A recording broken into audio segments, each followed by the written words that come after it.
May tao sa kabilang line, si Mark. Hello? Hello po. Hello, Mark. Good evening. Ilan taon ka na? 19 po. 19. Apa. Yan. Tiga saan? Taga Santa Cruz po. Manila. Anong ginagawa sa buhay? So ngayon po, hindi na po nag-aaral eh. Ano na? Nagtuturo ka na? So ngayon po, nagtambay lang po. Tambay lang. Apa. Tambay lang. Apa. Tambay. Ba't di ka nag-aaral? Wala na pong pang pantastos pag-aaral eh. Ano bang gusto mong kuning kurso kung sakasakali? Ako po? Hindi, yung punong kahoy sa kanto. IT po, IT. IT. Apa. IT. Apa. Information. Technology. Yun naman talaga kahulugan nun. Okay, pero ikaw ay may problema sa puso. Meron po. Yeah. Kwentuhan mo ako, dali. Sakaling matulungan kita. Papa Jack, kasi yung girlfriend ko, di bali, yung girlfriend ko ngayon, parang pag nagte-text ako sa kanya, hindi niya sinasagot, tapos parang wala na siyang time sa akin, tapos wala na siyang, parang sinasabi niya lang sa akin na busy siya palagi, marami siyang ginagawa, pero parang hindi niya naiintindihan yung pagmamahal ko eh. Gano'ng katagal na ba kayo? 3 years po. 3 taon. Apo. Hindi na niya naiintindihan yung pagmamahal mo. Opo. Ipaliwanag mo nga sa akin yan, yung part na yan. Kasi po ganito po yun. Parang, pag nagkikita po kami, parang wala na siyang gana, gano'n. Parang wala na siyang gana sa akin na makipagkita. Tapos pag nagkikita naman kami, sasabihin niya, ay, meron na ako, papasok na ako sa school nga pala. Ano meron na siya? Pa?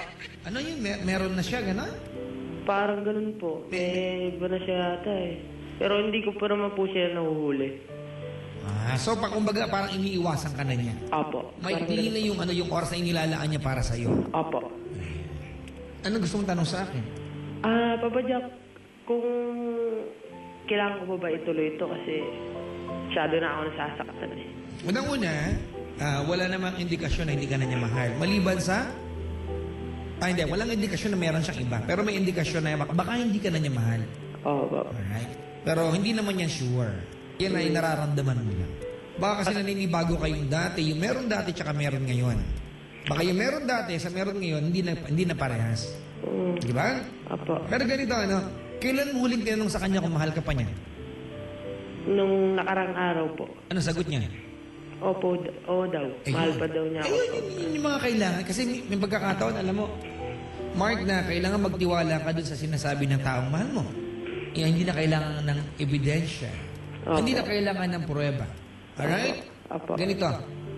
Una-una, kung nararamdaman mo na lumalayo yung kalooban ng mahal mo, tanong mo sarili mo, may mga bagay ba na dating ginagawa mo na nagpapasaya sa kanya na hindi mo na ginagawa ngayon? Wala naman po. Diba? Lahat Yan yung tingin mo. Yan yung pananaw mo, di ba? Opo. Pero try mo balikan dati. Opo. Kasi kung hindi ibig sabihin kasi dati na binibigyan mo siya ng flowers, masaya siya noon. Pag ngayon binibigyan mo siya ng flowers, masaya siya. Iba na kasing dating ngayon. Hindi ko na po kasi ginagawa yun eh. Hindi. Example ko lang yun. Ang pinupunto ko dito, hindi naman yung flowers ay importante. Yung paggawa mo ng effort. Siyempre yung pagbibigay mo ng flowers noon sa ngayon, magkaiba na talaga yun. Ngayon parang normal na lang. So gumawa ka na ibang paraan para masaya siya. Diba? Kailan ba yung huling pagkakataon na gumawa ka ng effort para maramdaman niyang importante siya? Yung kumbaga you went out of your way para maramdaman niyang maganda pa rin siya sa paningin mo. Medyo matagal na rin po. That's the point. That's the point. Medyo matagal na rin po. Yun yung punto ko. 2 linggo na rin po. Ano yung effort na ginawa mo? Pinapasyal ko siya, linalabas ko siya. Sa park? Sa office niya. Memorial Park? Hindi naman po. Sa ano lang po. Sa Star City. Dapat dumaan kayo sa akin. Lapit-lapit ko na dyan.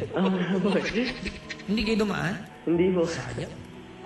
Ganon. Opo. Sige. Tapos, pagka nasa office siya, pinapadala ko siya ng bulaklak. Wow, social. Bongga. Tapos? Tapos, minsan, sinusundo ko siya. Pero, parang, no, ngayon, hindi ko na kasi ginagawa kasi yung father ko nga, inaasikaso ko nga rin. Gano'n. Apo. Kasi may sakit po siyang may sakit po siya. Ano yan? Anong sakit ng father mo? Bronco po. Apo. Kumusta na siya ngayon? Okay naman po siya ngayon. Ayan. Anyway, ganito gawin natin, ha? Mark, Apo. kung nakaantabay si girlfriend, ano pangalan niya? Si Annalyn po. Annalyn? Annalyn Sanchez. Annalyn Sanchez. Apo. Wow. Mayaman ang dating. Hindi naman po. Hindi. Sige. Alright. Annalyn Sanchez. Be, kung nakikinig ka man ngayon, sana maintindihan mo naman ng kalagayan ko sa tatay ko kasi kailangan niya ng tulong. Ako na lang nag-iisang anak na natitira. Sana, Annalyn, yung relasyon natin, huwag kang bibitaw kasi mahal na mahal kita. Sobrang mahal na mahal kita. Kung meron man akong nagawang kasalanan sa'yo, sana patawarin mo ako. At kung yun nga, may kasalanan na ako nagawa sa'yo nung isang araw na di naman kasi kita nakilala nung nung nasa SM tayo hindi kita napansin. Nagkasalubong ka sa SM? Hindi mo nakili mong girlfriend?